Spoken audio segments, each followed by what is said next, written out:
It's time for the Longines Chronoscope, a television journal of the important issues of the hour, brought to you every Monday, Wednesday, and Friday.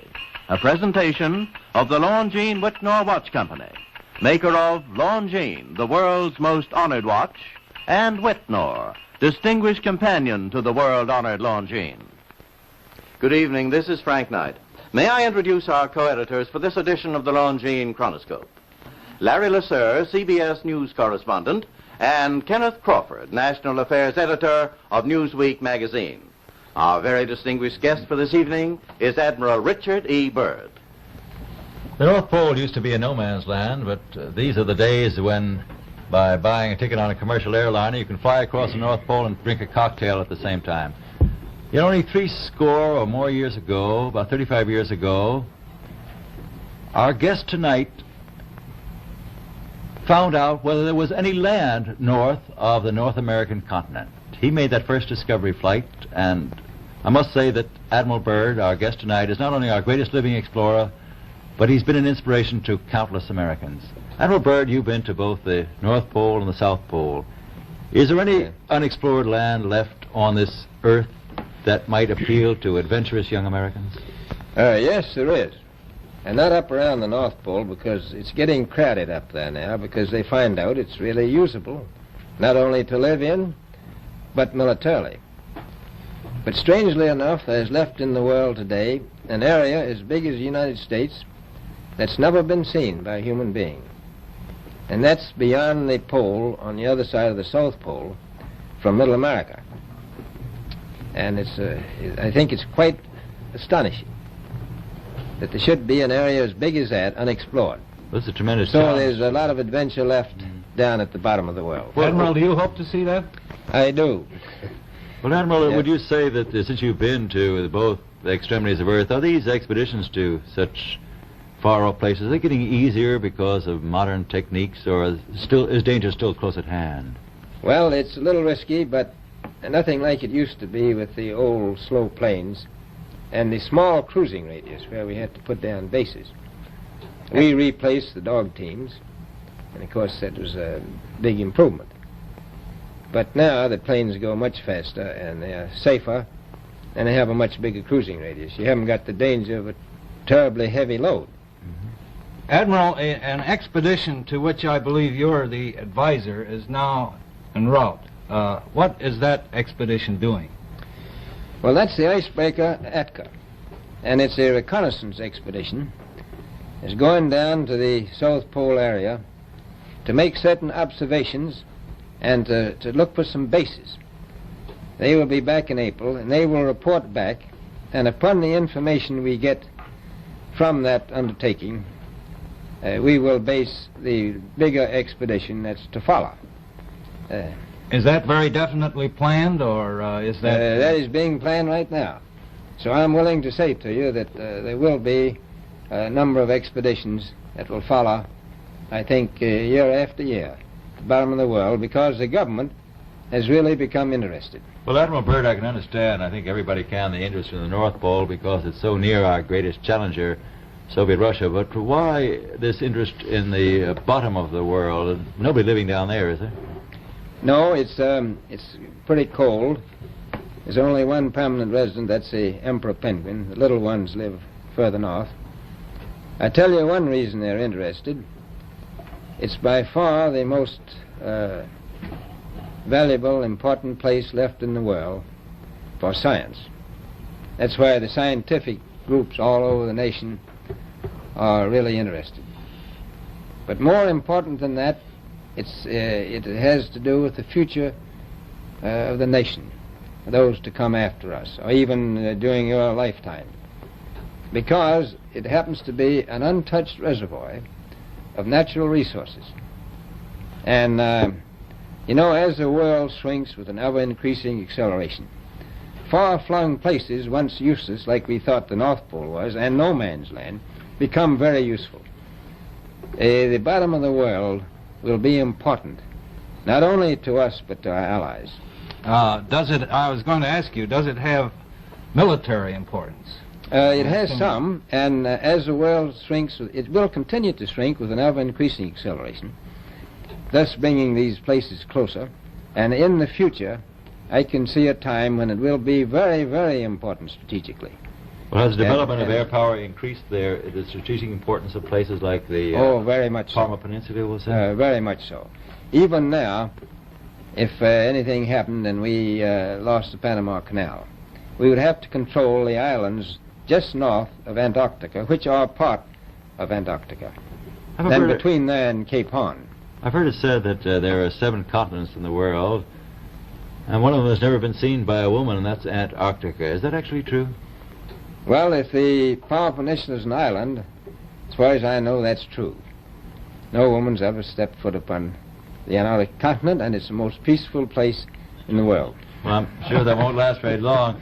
I understand that now that you're working with the Arnold Bread Company in charge of frozen foods. Now, is there any future for frozen foods down these frozen extremities?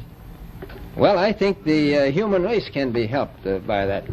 This was thought out by Dean Arnold, who's, in my opinion, a great humanitarian. He learned that we went down there after 4 or 5 years and finished a meal that we had left there on the table when we had evacuated Little America. Everything was perfect, including the bread. So he got the idea of this frozen bread, and already he sent some to Europe, and it worked very well over there for some of the starving people. So you can store it down to the Antarctic, and against the lean years, and you wouldn't have any people in the world really starving if you did that. Yes, in the event of an atomic war... You stay there forever. Admiral, you speak of the resources of Antarctica. What are they? What are the natural resources there? Well, we've found enough of coal within 180 miles of the South Pole in a great ridge of mountains. It's not covered with snow, enough to supply the whole world for quite a while.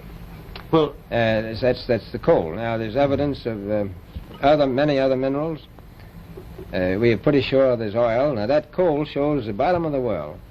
Now, by far the coldest spot in the world. Where that coal is gets 100 below zero in the winter. Well, it was once tropical. So we think there's oil there, and there's evidence, probably uranium there.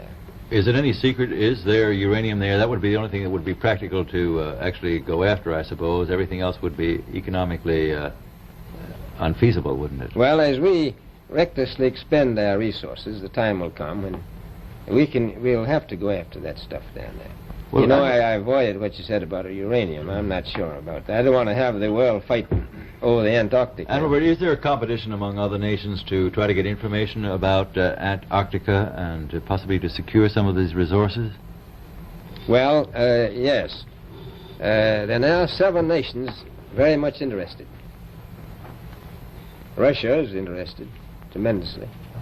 That I'm sure of. Australia has an expedition down there. The Argentine, the Chile, New Zealand, Britain, and so on. Now, you can understand those people down there being interested because they live down there, the New Zealanders, the Argentinians, the Chileans, and the Australians. And so we don't do much about claiming anything. Admiral, you make this sound a little crowded. Are there that many expeditions now there or en route there? Well, you know, as I said, it's the most peaceful place in the world, but I don't think it will be for long because of this intense interest on the part of other nations and this nation. Well, Admiral Byrd, are private expeditions a thing of the past? Is expedition and exploration, making expedition and exploration now purely a government function because of the tremendous cost and organization? No, I don't think so.